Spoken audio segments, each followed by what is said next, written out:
Anthony Rizzo, a huge addition. We saw that first game in Miami yesterday going 2 for 3 with the homer. His presence was felt immediately. Sam, I'll start with you. Do you see an Anthony Rizzo being, that spark plug, that juggernaut? He knows how to win too, winning in Chicago. Is this a move? It really came out of nowhere. I don't know if you wanted your Red Sox to get him or not, but he was certainly linked to them. Is Anthony Rizzo to the Yankees one that you see being a successful one? Yeah, I mean, this was a great move for the New York Yankees. And like you said, it came as a big shock for me. I totally expected the Boston Red Sox to get him. It just seemed like the narrative fit that perfectly. The fact that he grew up, in the Red Sox system.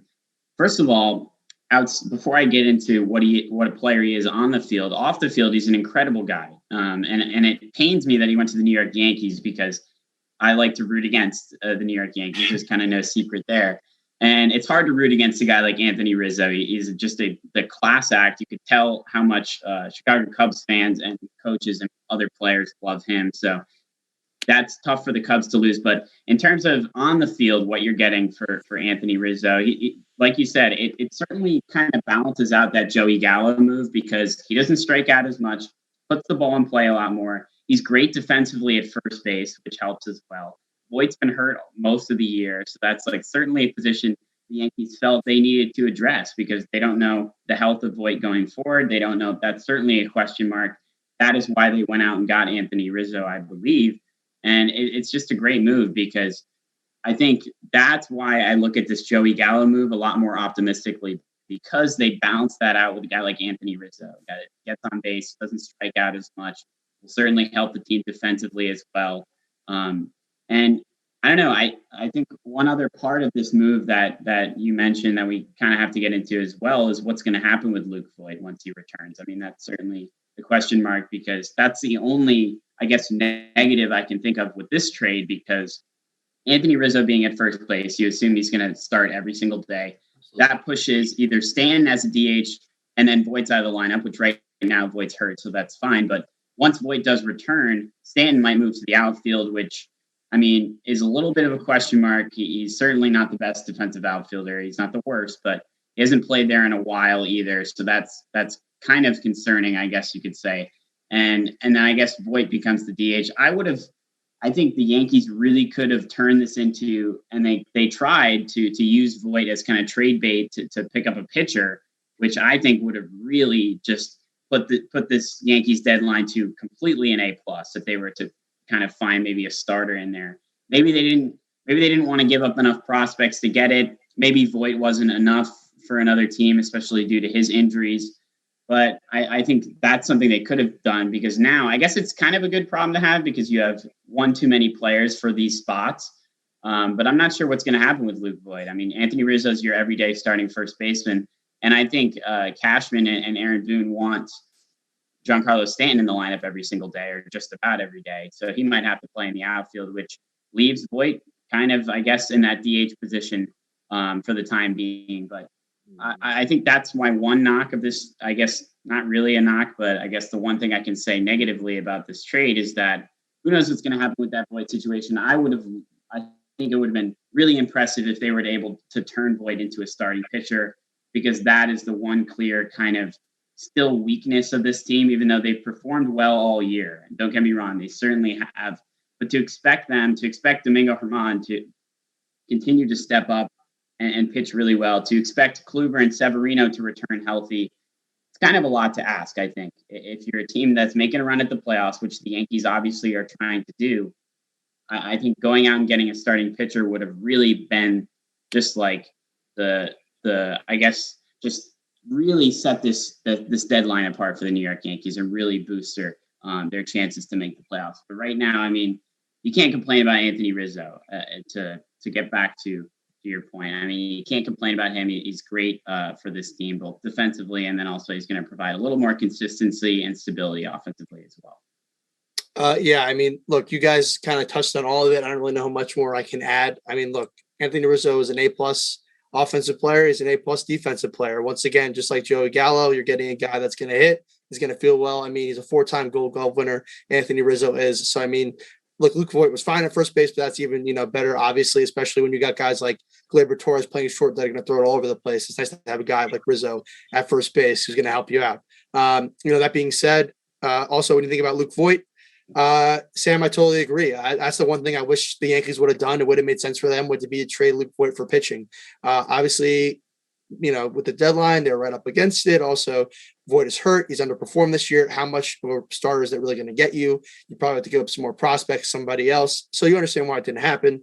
And the key thing is, and you guys both mentioned it as well, if Voit can come back healthy and he can be in the lineup, the key is you got to get Stanton in the outfield. You've heard Boone say, we don't want Stanton to run around too much. We don't want to hurt his legs. Like, he's got to jog out there.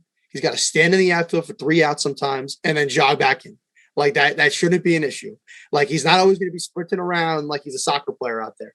Like, it's a lot of the time he's just running in a straight line. Like, I don't really think it's that big of a deal to ask a guy who's a top athlete to play left field or right field or wherever we want to put him.